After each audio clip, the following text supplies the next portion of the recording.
Hi, everyone.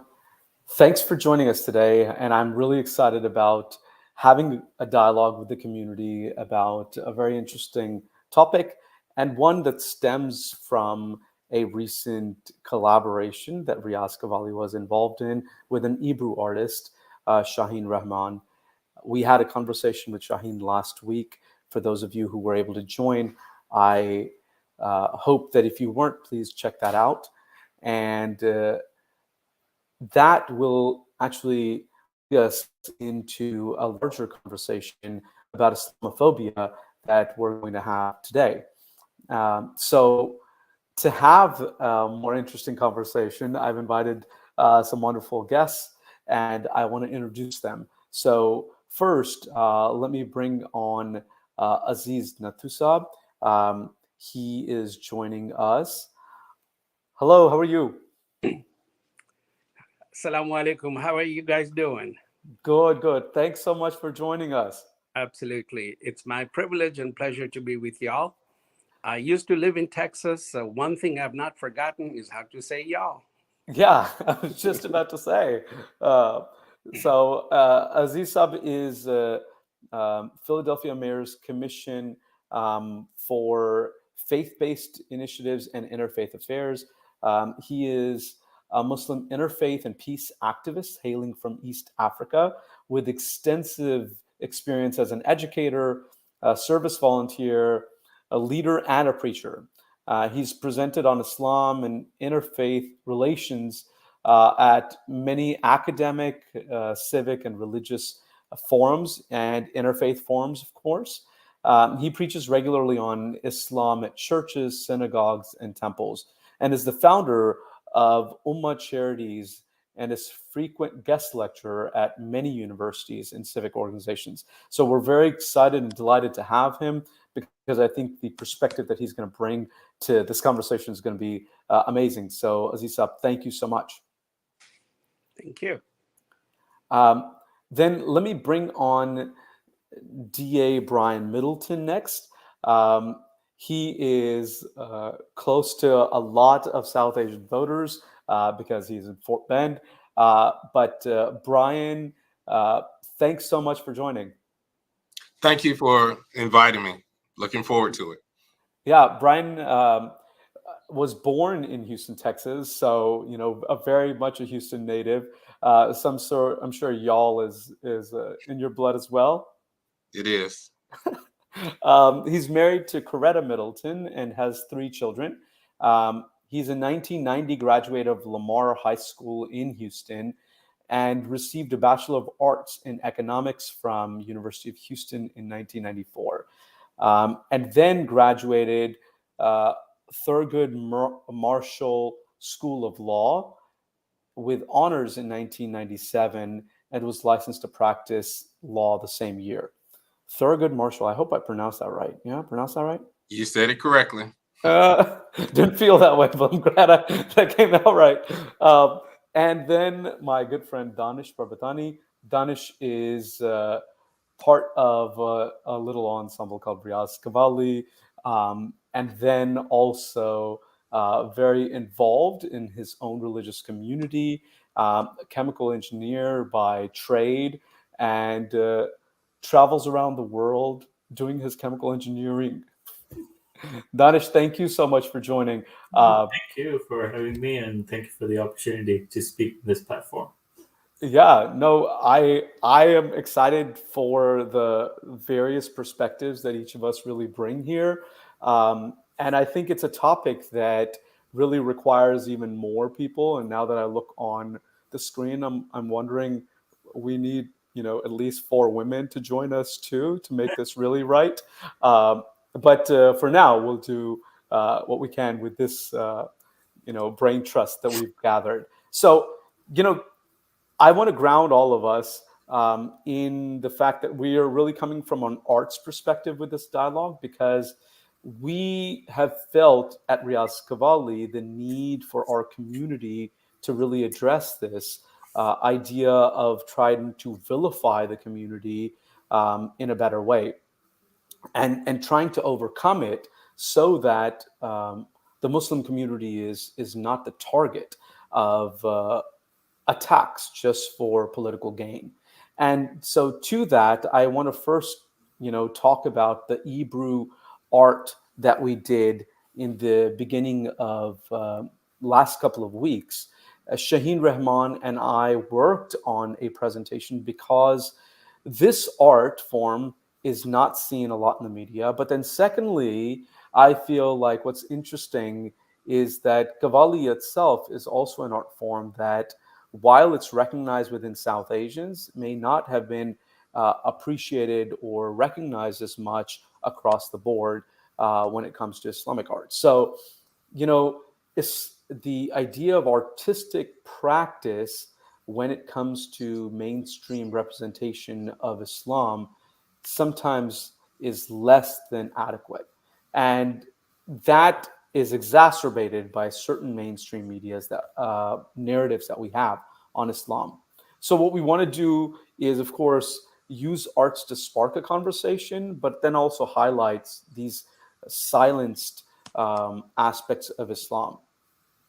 So let me ask first, the basic definition of Islamophobia is extreme fear of or hostility towards Islam and Muslims.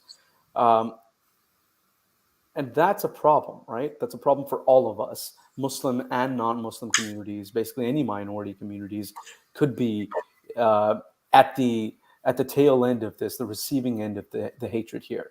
But first of all, is that definition adequate? What's missing in that definition?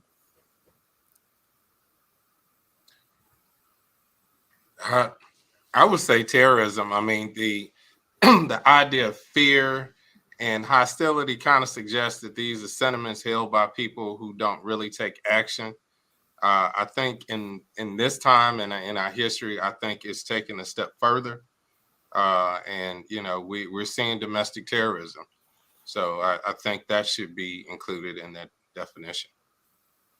Yeah, yeah, that's a good point. I mean, and we've seen that even in Texas, right, where Right. we've had people come with guns to threaten the Muslim community, and that's worrisome for all of us.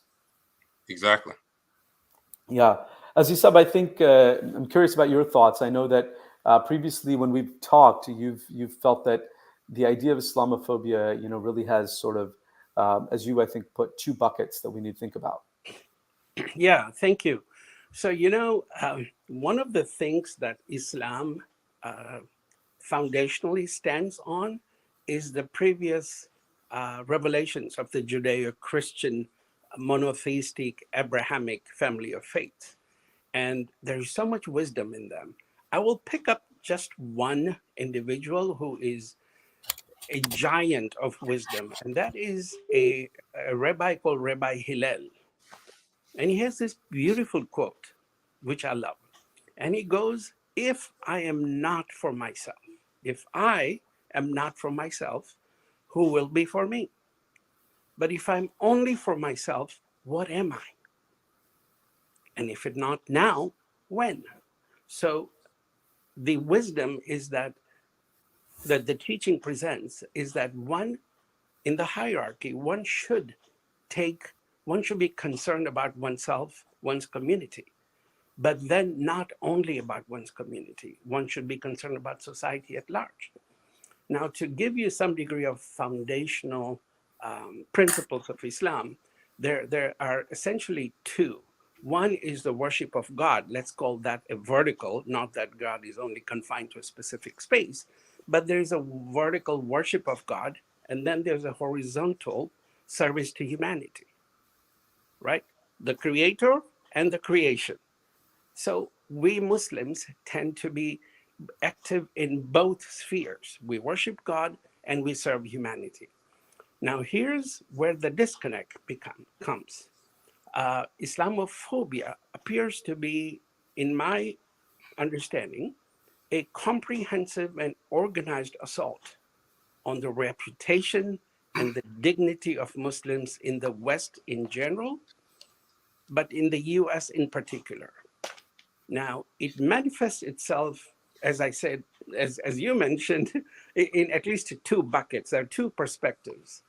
One is that Muslims are to be feared and treated with suspicion, and therefore not to be included in civil and societal initiatives because they have an agenda, and therefore they're not to be trusted. So that's one end.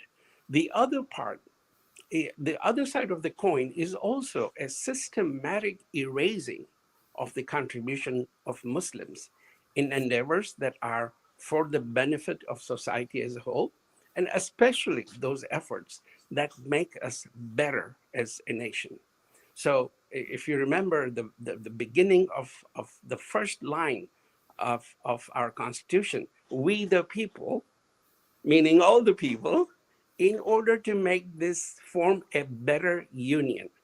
So there is this aim of making us ourselves better. But it seems that Muslims, by design, are targeted to be left out of that. And when we do work, and we do a ton of work for the benefit of society, especially those that are most vulnerable, those who are in need, those who are at the margins of society, the media, in my experience, absolutely edits us out of that. We're almost surgically wiped out of reporting when we do work that is good, which is reflective of the nobility of the faith that we abide by and the principles that we get from there. May I share just like two examples that just happened Yeah, literally yeah, weeks please, of ago? course. So, so I'm also a chaplain at a college, and I discussed this recently with my students. With the mayor's committee, one of the things that we've done is we've taken a very old issue, which for some reason those who lead us in this country do not want to at least fund or pay attention to, is the issue of slavery, which was not only an institution that abused people, snatched away their dignity, their rights, their religion, Right. their identity, but also made them work for free. And For that sure. is a debt that has still not been paid.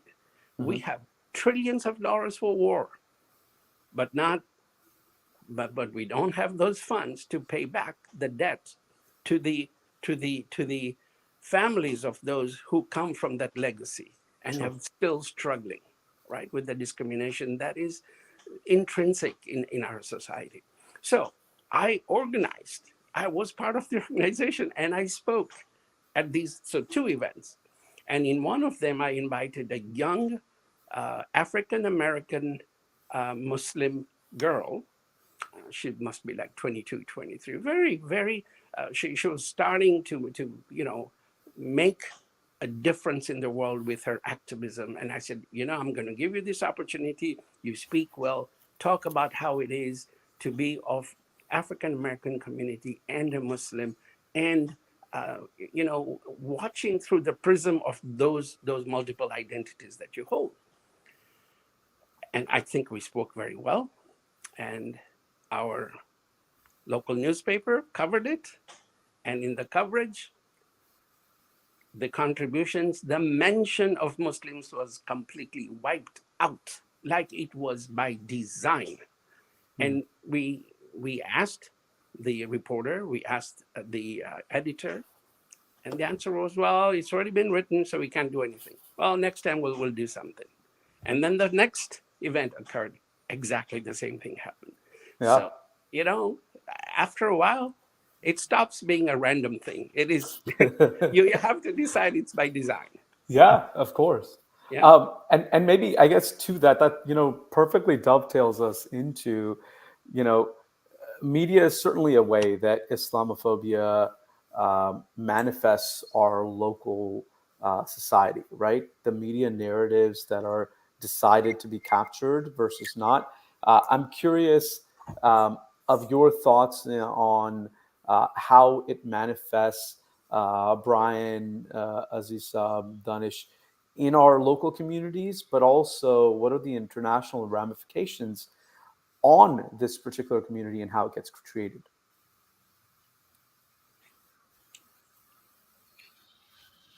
Well, one of the things, just like Aziz indicated, is that how there's this exclusion, right? So we have, in Fort Bend County and in other counties in Texas, optional holidays, right? And we don't have that option for Ramadan. And then we also see problems when we have elections, right? We see how Islamophobia really boils over when we have a candidate who wears a hijab. We saw that here in Fort Bend County. So we see it in terms of respecting the culture and how it plays out in politics. And it's really important in terms of policy making that Muslims have a seat at the table and their culture is being considered. We share this community, very diverse community, and everything about it should reflect the parts of the community.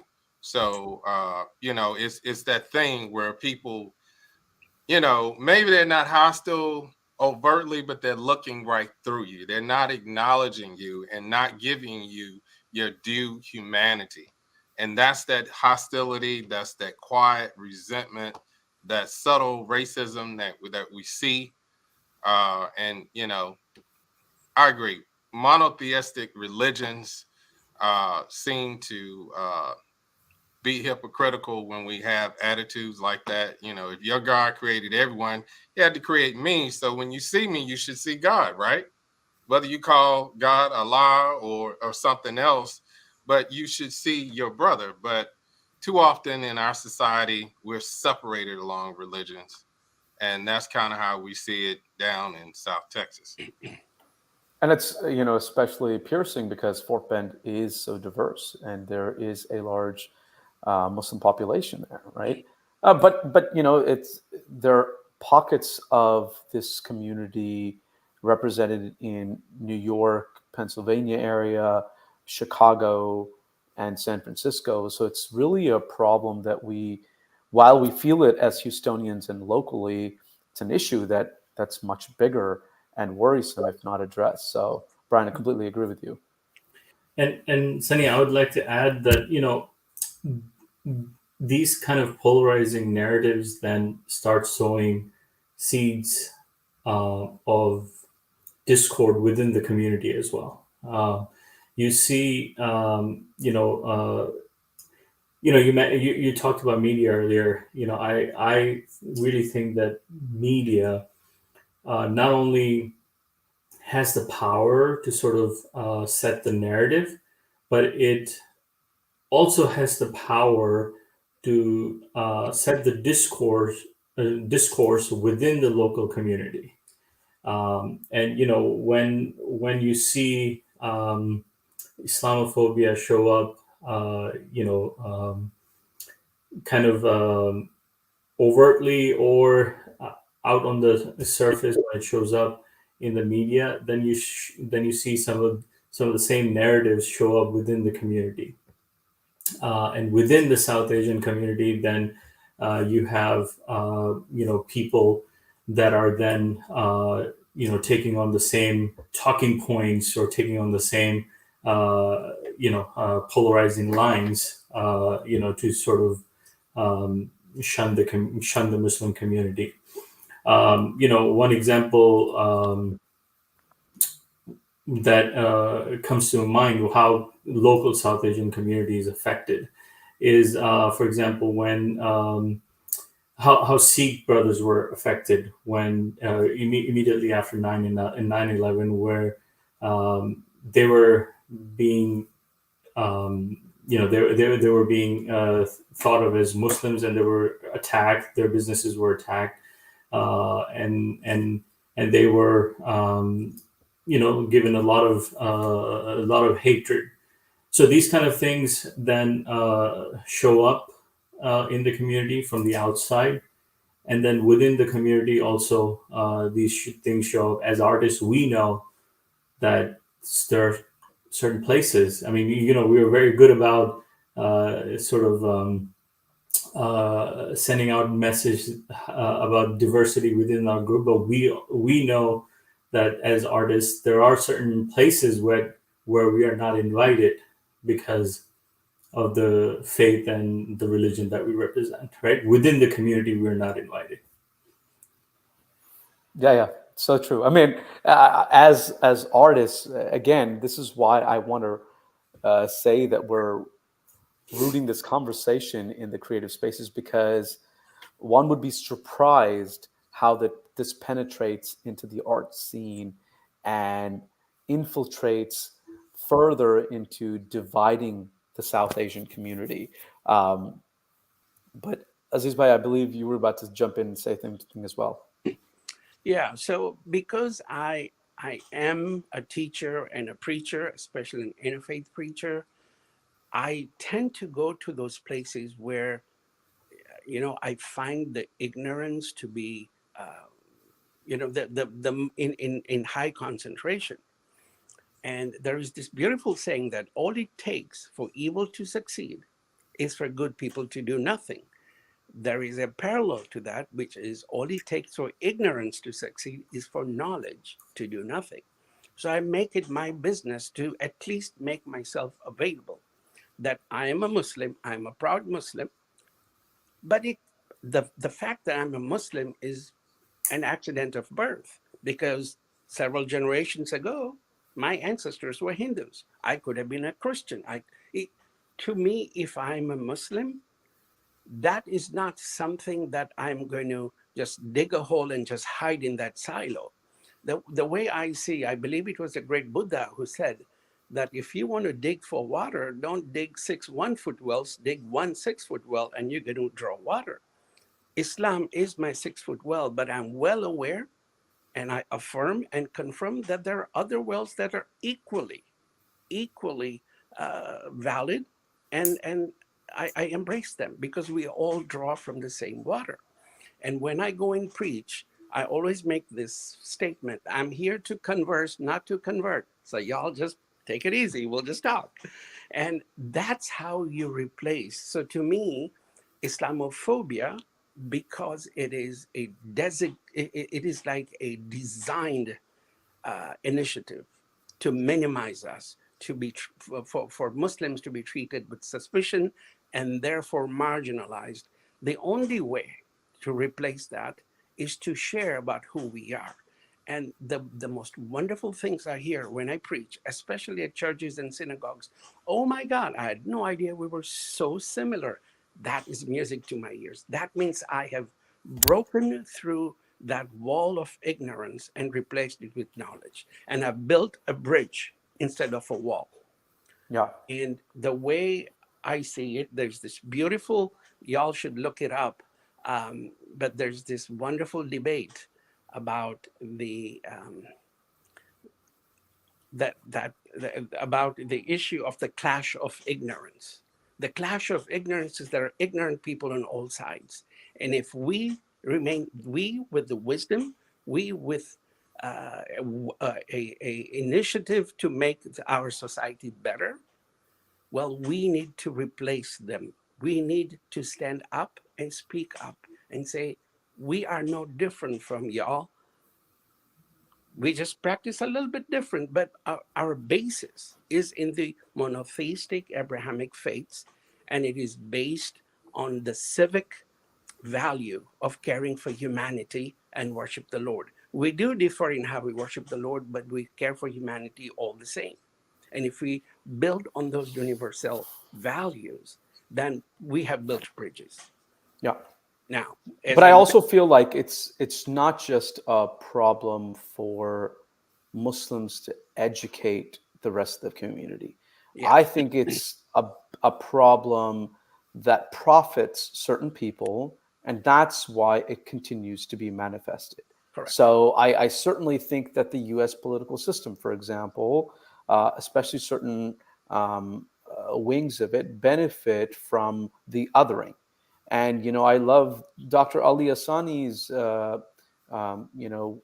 Danish and I had some time to spend with Dr. Asani several years ago, and he was talking about that the United States is othered quite often. First, it was the Native American, then it was the African American, the Jewish American, the Italian American, and today it's othering the Mexican and Muslim.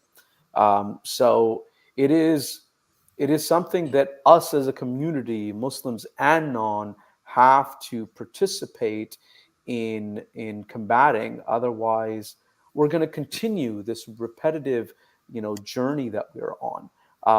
And I guess to that, um, Aziz Sab and Danish, as South Asians, how do you see, Islamophobia sort of impacting your local worlds within the South Asian community? And Brian, you're part of a big hub of South Asians. So I'm curious about how you've seen this manifest your personal lives and experiences.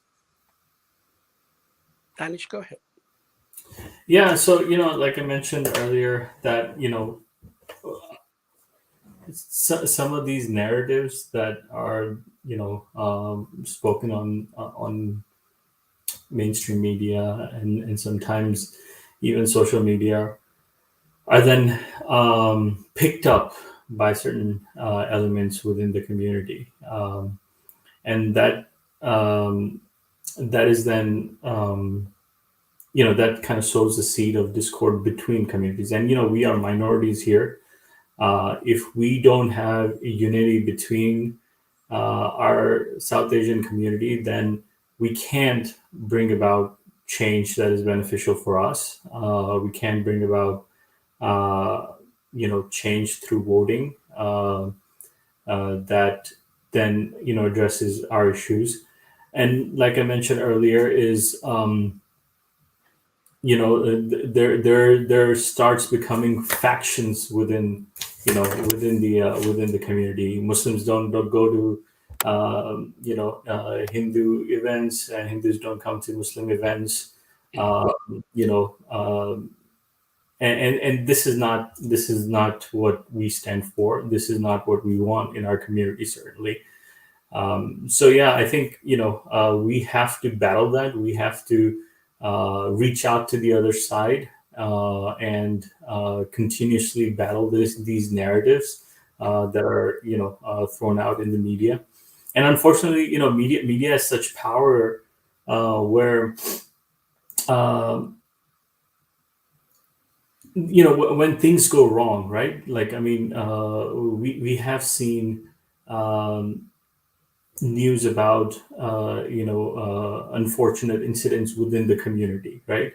Extreme unfortunate incidents within the community without getting into details. We have seen how much coverage that gets on media, right? When bad thing happens, you have 24/7 coverage.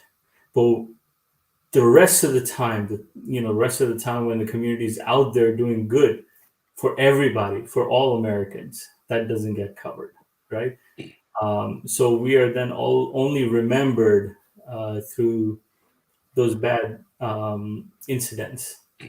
Yeah. So I think I was saying that we have to constantly go out there, be present in these platforms, these kind of platforms, and talk about who we are, what we stand for, and what we do, and reach out to the other side, and sort of showcase the common things that we have between us rather than the differences that we have, right? Yeah. And we would, like Aziz Bhai said earlier, that we would find that there's so much that we have in common that unites us than the little things that are different that divides us. Well, again, my perspective again is from the arts, and you know, I find it really interesting that Qawwali, as well as bhajans, as well as Shabad Kirtan, these are three musical genres of South Asia. If one were to look at the instruments involved, the vocalization and the rhythm involved, how similar these are is phenomenal. Yeah. Um, and it's interesting because, Danish, as you say, that the South Asian community, if we were just able to spend a bit more time appreciating one another rather than trying to say, "Oh, this is how we're different," we would find those. We would really find those. And I guess that leads me to the next question, which is, we all feel like there are narratives where we are silenced. The other side is silenced, and that's part of this this silenced Islam, and a lot of artistic expression is in that, where it doesn't come up, and it's in this space where media doesn't really talk about it. And I just think that that's exacerbated by my personal experiences. So I'll give a quick example. I used to live in Austin, Texas, and I used to fly out of Bergstrom, the airport there. And every time I'd fly out around, especially Friday afternoon, sometimes I would hear this amazing music.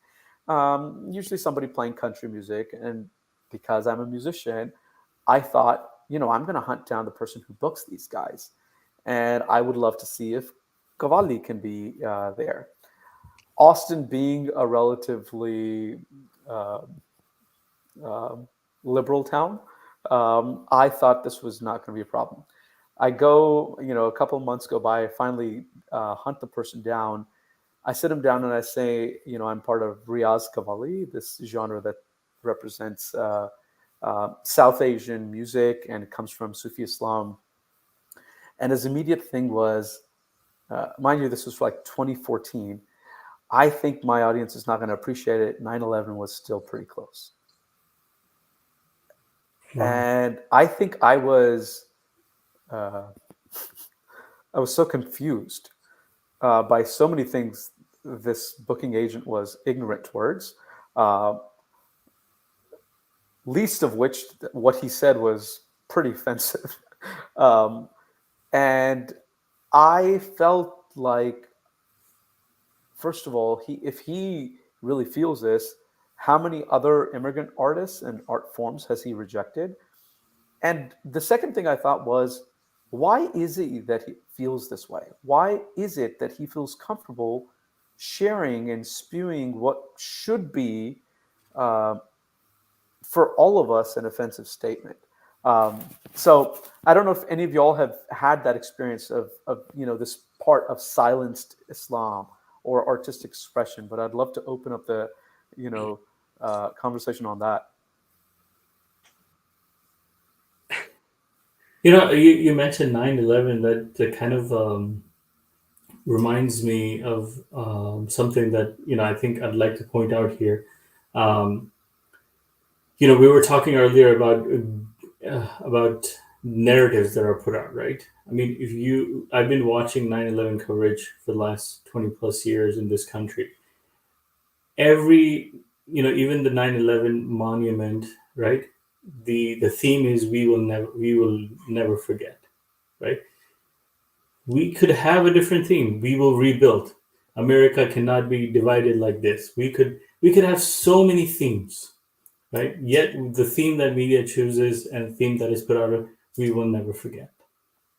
I mean, what message are we trying to give through here? So just an example, right? That the very subtle things that are done to sort of propagate this, because it, like Sunny you mentioned earlier, because it benefits and it profits certain political groups in our country. Yeah, definitely. Yeah, so true. So I'll relay when the conflict in Ukraine started, there was an overwhelming response from well-meaning people in houses of worship, different houses of worship, for us, the people of this country, to come together to pray for the victims of violence in Ukraine. And I got invitations from 8 different houses of worship. And I said, I will come, but how about we extend our compassion a little bit beyond just the circle of Ukrainians and pray for all members of the human family who have been suffering for even longer and are still suffering, and under various situations, whether it is war or occupation or whatever the issue may be, right? 7 out of the 8 told me not to show up, which was quite telling. And my counterparts from other faith traditions, who also get invited along with myself, said, okay, so we'll see you there. And I said, no, I was told not to come because apparently compassion is only limited to one group of people, but the others who happen to be Muslims should not be included in those communal prayers. Wow. And the alliance that I had built, they refused to go as well. So I think little by little, we form organically. See, bridges do not fall from the sky, nor do they sprout from the ground. We got to build them brick by brick. And sometimes these bridges really work well because those who are shoulder to shoulder with you doing the work of reconciliation of humanity, when they see something that is an anomaly to our common principles, they recognize what it is. And those who are brave enough make a stand. And that's, that brings me to a different topic that was asked at the college about cancel culture. And I think it's a great avenue for those who have the ability to use their platforms to say things that are offensive to others. But my question is which community's offense gets elevated and whose gets ignored? Is it an equal bar? Have you ever had anyone being canceled because they're being offensive to Muslims? And I challenged them to think about it, and they couldn't come up with one single thing. And I remember, for those of you a certain age and vintage, when President Obama, when there was a Asian campaign, vintage. not president then yet, John McCain was asked by a very, I think she was legitimately frightened old lady, and she said, "But that man, he's a Muslim," and the late John McCain said, "No, he's not a Muslim. He's a decent man." That means Muslims are nullified from being decent. And none of my co-interfaith activists saw this as an issue. And I said, now replace the name Muslim with another community. Would this create a firestorm?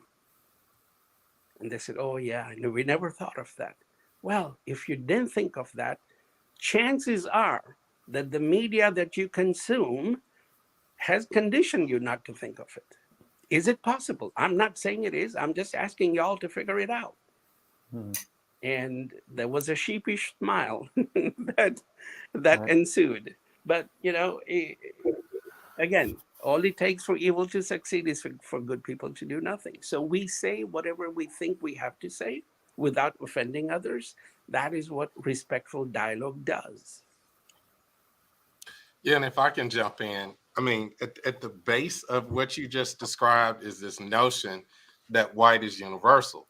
There is this attempt right now in these political ads to suggest that you have to look a certain way and believe a certain way to be a patriot. But, everyone wants to come to America because it's the land of freedom, right? Where you are going to receive equal treatment. You think about the Pledge of Allegiance, we say one nation under God, indivisible, with liberty and justice for all. And that goes back to the oneness that you described. But yet, our nation insists on double standards. And so when you break this down, it goes back to that divide and conquer, the othering, ebbing those people. That's what we need to resist. If we just basically stay true to our tenets, to our philosophies, and to our religions, and eliminated double standards, we don't all get along. There's room in America for every culture. White is not bad, but it's not universal. Certainly not in America. And that's why, we're more comfortable with country music, because it's supposed to be universal. We all like that, right? That's not true. But, the problem is double standards, and it's like the hypocrisy that we face, Yeah, it's true. I mean, I will say I do enjoy country music, but that's besides the point. I feel like, I've lived in Texas long enough. How could I not enjoy country music? But I think what you're hitting on, Brian, is so true. This idea of this is normal and this is the other not normal Right. off narrative. And I just feel like this is where um, artistic expression can really bring people together. Right. Um, and and to me, I think that silencing artistic expression is partly done because then you don't have clean narratives about this is what a Muslim does. As soon as you confuse them, them as in the mainstream about, oh wait, Islam is peaceful and you know has amazing art, then you're confusing the narrative of that bad Muslim. So to me as an artist, I find this extremely offensive when you are trying to deliberately mute out ways of worship. Um, and Bhakti Sangeet, Sufi Qawwali, um, forms of dance, these are all parts of worship today, and we don't see them being recognized, picked up by media or even organizations. Um, I'll stick to Qawwali, for example. I think there are conservatives that Danish and I have interacted with um, on both the Hindu side and the Muslim side that find offense with Qawwali. On one side, they say that, oh, it's not part of our faith, you should not sing it, or very restricted, Qawwali is the only thing that's allowed in our circles. And the other side, which will say, well, this is the reason that all Hindus converted, and so today we shouldn't sing it. I find both of these to be um, I was going to say wrong, but that's not true. I find them to be incorrect with my personal experience. I find that Qawwali is actually very inviting. I find that it actually is a beautiful presentation of trying to connect with God and divine that I don't see intellectual discourse being able to do. And so I think it's all of us together who have to fight this, especially in Houston when there are plenty of people to divide us, so that we can better make a better tomorrow and do things that are bringing our community together, South Asians and non-South Asians. Excellent. I mean, since this conversation is about Muslims and Islam, um, and as a preacher, I have to drop a little bit of scripture. So in the Holy Quran, in chapter 49, verse 13, we are told, indeed, we have created you from a single male and female and made you into peoples and tribes so that you may get to know one another. Surely the most noble of you in the sight of Allah is the most righteous of you. So the the command is to get to know each other. And when you get to know each other, you are no longer strangers. And when you're no longer strangers, you cannot fall for the tricks that the media is going to lay on you about branding one group of people specifically as undesirable or disagreeable or whatever slander that they may paint us with. So I think, Sunny, I think the the antidote to this is for Muslims especially, but also for others who see themselves as allies, is not only to advocate dialogue and bridge building, but also to facilitate conversations that go beyond just the very surface meetings, to get to know each other intimately, so that when you are ever challenged with an accusation, you have a reality in your mind and you say, no, that does not jive with the reality I know. So if one of I've seen it with my eyes. So I don't think I can accept what you just said about Muslims branding 2 billion people under one, you know, just as you know, the what is it, the axis of evil or whatever charges that may be leveled. As I like to tell people, I'm here to add my samosa to your mimosa, and let's just rejoice. To pick up on that, just as a counter, Aziz, we there's a festival that happens in Miami that tries to turn over the axis of evil vocabulary, and it's called Axis of Love. So they Oh, particularly pick up, Muslim artists or artists that represent Muslim soundscape and present them. I think it happens in Miami. We were able to be a part of that. So my last question for all of you, as we come up at the top of the hour, is what can we do? What can we do together to counter this long term? I think some of it we've already been talking about, which is, as Aziz Bhai said, we have to find people of that faith and their allies to stick up. Um, but I think part of it also has to do with the elections coming up. I'm not telling you which side to vote, but I think being educated is very important. And there are issues on this ballot, as there are every year, um, that we really need to show up. And you can show up until Friday, at least in Texas, to vote early. And then if you can't do it by Friday, then you may have longer lines on Tuesday. But what do you all think can be done? Well, I'll go first on that. You know, the reality of it is in America, your voice is your vote. They're synonymous. And so when we exercise our right to vote, we need to do it carefully. I tell people before you make that selection, you should want to know what a candidate has done to end racism in your community. If they can't answer that question, then they've done nothing. And so that person can't be acting in your best interest. And so we need to ensure that the system promotes and it elevates people who have our best interests collectively. And we need to put an end to the extremists and the divisive uh, elements in our politics today. And the best way to do that is to go vote. And I mean, vote early. And no matter what your party affiliation is, you need to exercise that vote and pick the best candidates to make sure your voice is heard.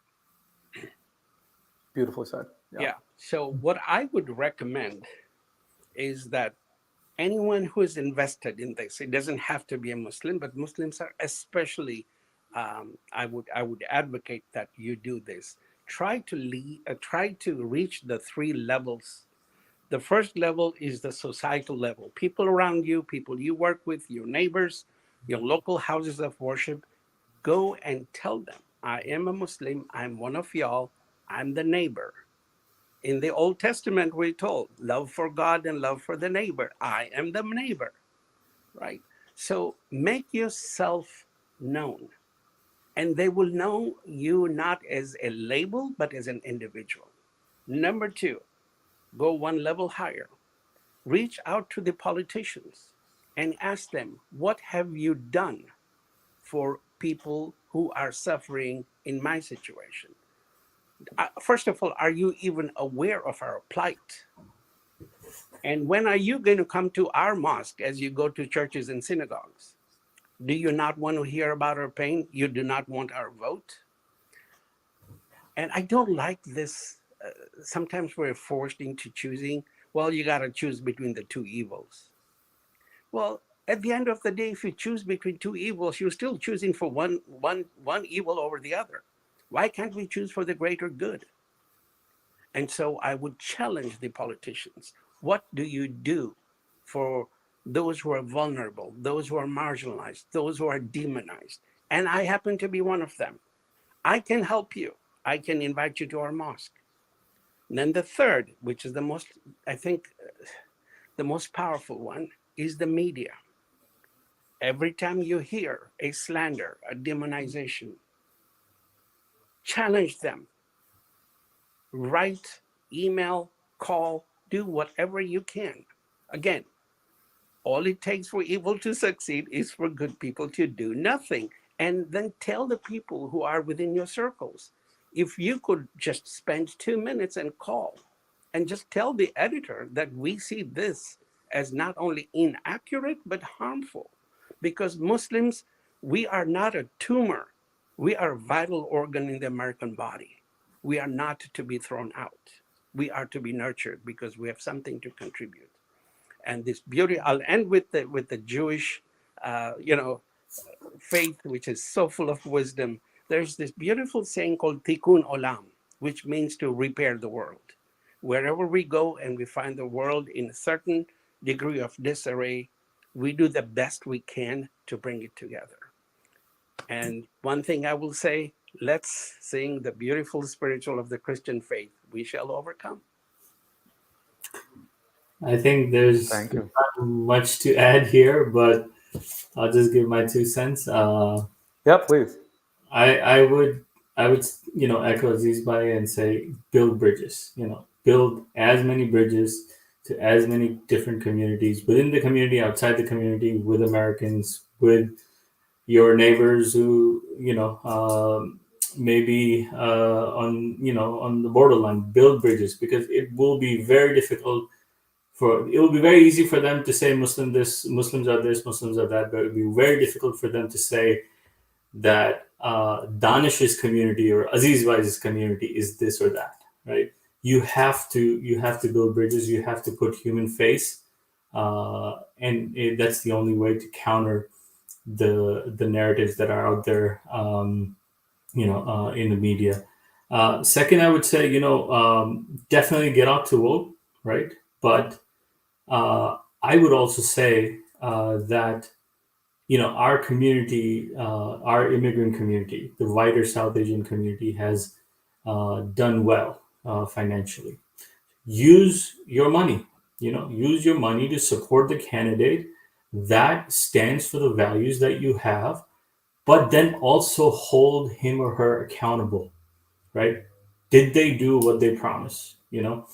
So use the resources that you have at your hand, and do your research, pick your candidates, support them through your vote, but then also support them financially. And then after November 8th, it doesn't end. Hold them accountable. Hold them accountable to what they have promised. And lastly, I would say use these kind of platforms, wherever there's opportunities to speak up, right? Within the community and outside the community. I mean, we have to be, honest that there are a lot of people who within the community who are, very happy in their comfort zones, right? And they're either, not willing to take up a stand, or they are ignorant about the issues that we are facing, right? Educate, use your knowledge, use these kind of platforms and spaces to stand up and speak up. Yeah, beautiful put. Again, I want to thank all of you for your unique perspectives. Danish and I, go around the country, and we have some opportunities uh, to showcase a side of Islam through certain compositions that are in Qawwali, and I just feel like that platform that we have, we often use it to talk about othering that we do within the community internally, and we also use it to sort of magnify the problems that we have and say, look, we're we are ourselves to blame for some of these. Um, and I just think that this is a wonderful moment of empowerment where we can start taking up um, support for candidates, as Danish said, support for parties that, again, align with us. Yeah. I thank you again all very much. And I want to recognize one thing, which is there are four males at this table. The perspective of Islam or South Asian Americans or Americans is not well represented when half of our population isn't at the table. And to counter that, we are actually doing a talk on Thursday that is specifically on female empowerment and what we need to do as a community to rise up and meet the challenges of reproductive justice, of bigger issues in the corporate world that don't support our sisters, our mothers, our wives. So please join us for that. I want to again thank all of you. Please remember that polls close on Friday and lines, what I've heard. Again, I'm preaching this, but I haven't done it myself, but I'm trying to do it on Friday. Go out and vote because Tuesday, it's in the middle of the week. Sometimes we all forget. Last words. Any parting words, or are we good?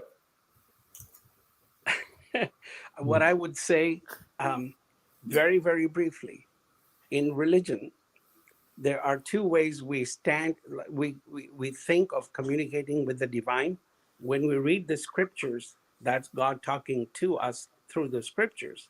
And when we pray to God for guidance, for forgiveness, for whatever our wishes are. There is a third language that most people don't consider to be a valid language, is to do God's work in this world, which is to do the work of compassion, of mercy, of justice, and to make sure that everybody has equal right in this world, regardless of where they live. Thank you. Inshallah. Beautifully said. Again, thank you, everyone. Good night. And we hope that you all can vote and get out to have your voices heard. Yeah. Good evening. Y'all go vote. You hear? Bye-bye. Take care. Bye-bye. Bye-bye.